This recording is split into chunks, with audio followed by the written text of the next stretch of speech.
President Trump says he is suing the New York Times for $15 billion over claims of defamation and libel. He announced the move on social media, writing in part, "The Times has engaged in a decades-long method of lying about your favorite president, me, my family, business, the America First movement, MAGA, and our nation as a whole." This comes almost a week after Trump threatened legal action against the paper over a report alleging he had sent a sexually suggestive note to Jeffrey Epstein for his birthday in 2003.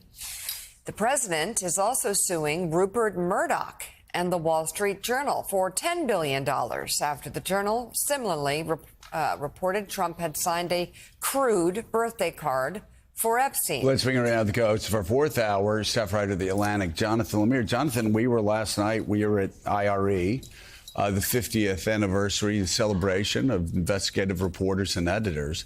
And it was really an inspiring thing.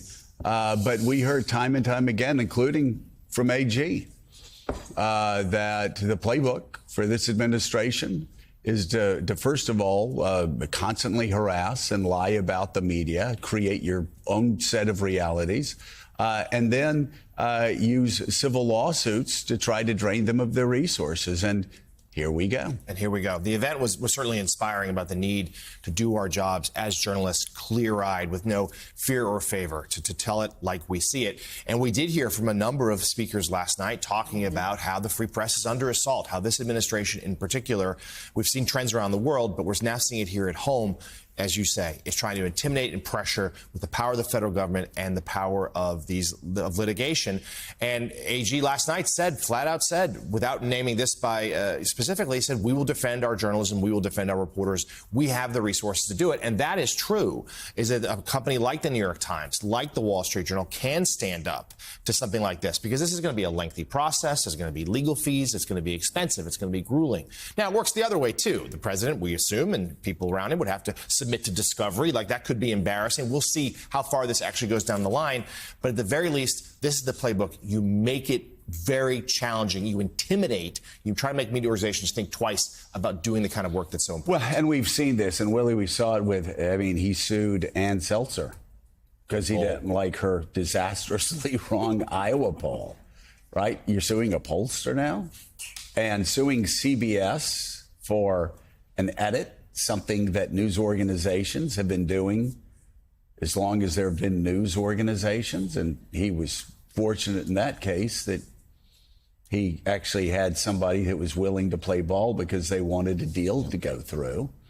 But now Rupert Murdoch, suing Rupert Murdoch for publishing documents that they had in the Epstein situation, and now suing the New York Times once again, talking about Epstein. I mean, it's, these cases are, I think, most likely going to be thrown out. But, of course, at what cost? And I think here it really comes down to, this is where the courts need to stop being too clever by half.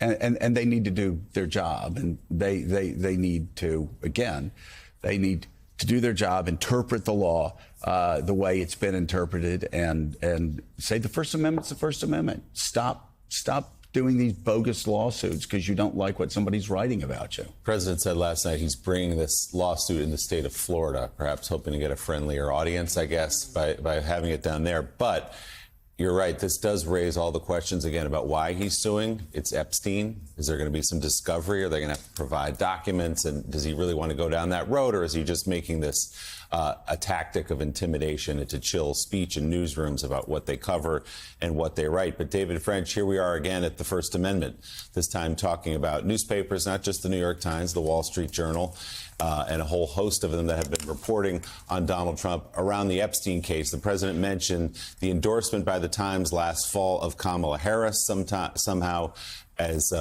illegal or at least worthy of a lawsuit. But also more recently now, what this is going to get into is the Jeffrey Epstein story, where his name is all over the place. Yeah, look, let's just get one thing clear. An endorsement of a political candidate is about as core a First Amendment protected activity as you're going to find in American law. Look, the pattern here is really, really clear. The pattern here is to use lawsuits and leverage government power to target political opponents. And this is happening before the assassination of Charlie Kirk. You're seeing it happening after the assassination of Charlie Kirk. This is a man, Donald Trump, and a movement that is increasingly hostile to free speech, that is increasingly hostile to other civil liberties, including most notably due process.